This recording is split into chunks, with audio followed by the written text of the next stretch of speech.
Hai teman-teman, balik lagi di kegiatan seru ekskul sinematografi Fokus 17. Sebelum masuk ke materi hari ini, kita sempat diskusi dulu tentang proyek latihan sebelumnya, yaitu Recreate Scene Challenge. Dan jujur ya, itu seru banget. Waktu itu kami benar-benar menguras kreativitas. Mulai dari memilih adegan favorit, menganalisis pencahayaan, sampai mencari properti seadanya di sekolah. Ada yang pakai senter HP buat jadi lighting dramatis, demi komposisi yang mirip film aslinya. Yang paling berkesan itu momen pengambilan gambarnya. Kita harus ulang adegan berkali-kali, supaya ekspresi dan framingnya pas. Kadang ketawa, kadang serius banget kayak lagi syuting film beneran. Dari situ kami belajar satu hal penting. Detail kecil itu menentukan kualitas sebuah scene. Pencahayaan ternyata susah ya. Iya. Nah, teorinya.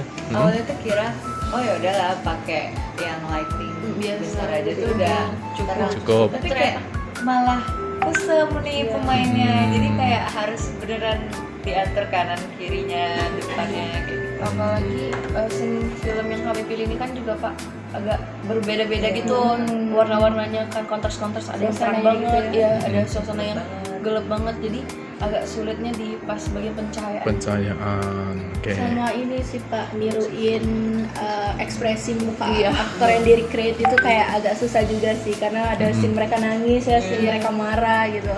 Jadi kayak menurut kami itu agak jadi tantangan aja pas kami nge-recreate itu. Oke, bagus. Ya itulah, bisa merasakan kan? Susah karena itu kan bukan jati diri Novia kan Pak, marah-marah di film itu kan benar-benar ngebentak banget kan Pak. Jadi ngambil perannya tuh susah kalau untuk langsung bisa pada hari itu. Harus latihan berkali-kali. Betul, karena kita bukan basicnya aktor ya. Oke, lanjut ke materi hari ini. Hari ini kita masuk ke challenge baru yang gak kalah keren.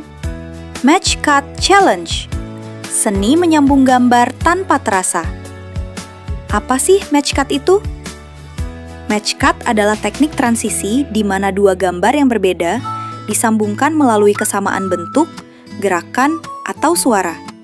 Tujuannya supaya alur cerita terasa mulus, tanpa penonton sadar kalau sebenarnya ada perpindahan tempat atau waktu. Ada 3 jenis match cut utama yang kami pelajari. Pertama, graphic match. Ini berdasarkan kesamaan bentuk. Misalnya, gambar roda yang berputar dipotong, lalu disambungkan ke donat yang bentuknya mirip lingkaran. Secara visual, nyambung banget. Kedua, match on action. Ini berdasarkan kesamaan gerakan. Contohnya, seseorang melompat di lapangan sekolah, lalu di-cut saat posisi di udara, dan mendarat di tempat berbeda. Gerakannya tetap sama, tapi lokasinya berubah. Dan kalau timingnya pas, hasilnya kelihatan seamless banget. Ketiga, audio match. Ini berdasarkan kesamaan suara.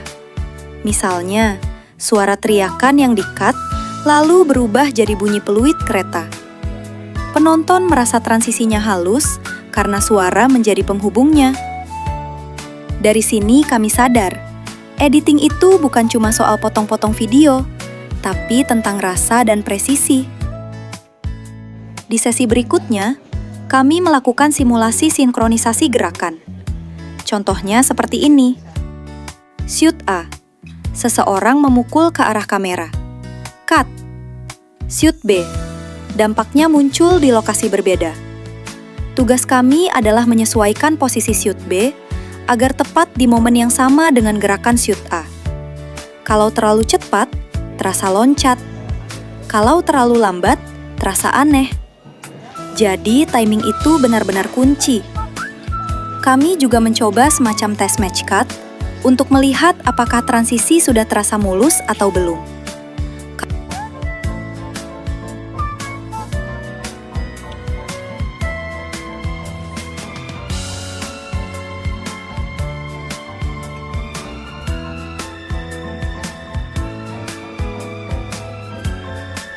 Setelah teori dan simulasi, kami masuk ke tugas praktik.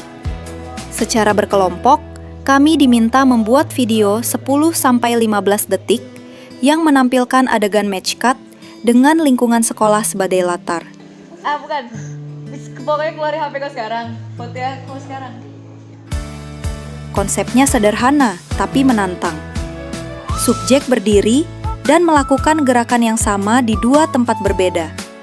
Misalnya gerakan memutar tangan. Saat proses editing di aplikasi CapCut, kami harus memotong tepat saat tangan berada di titik terjauh dari gerakan memutar. Potongannya harus presisi, supaya saat berpindah lokasi tidak terasa ada lompatan waktu. Dan disinilah kreativitas benar-benar diuji. Kami harus memikirkan sudut kamera, konsistensi arah gerakan, hingga ekspresi yang tetap sama di dua tempat berbeda.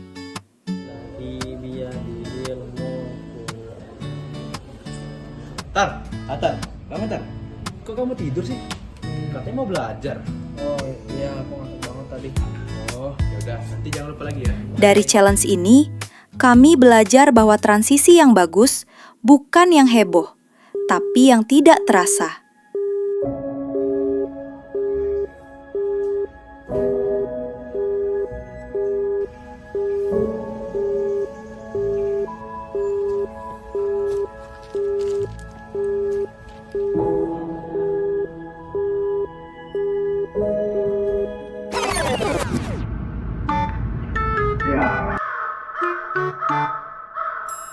Ekskul Sinematografi Fokus 17. Belajar bukan cuma merekam, tapi menyambung cerita dengan cerdas. Sampai ketemu di challenge berikutnya.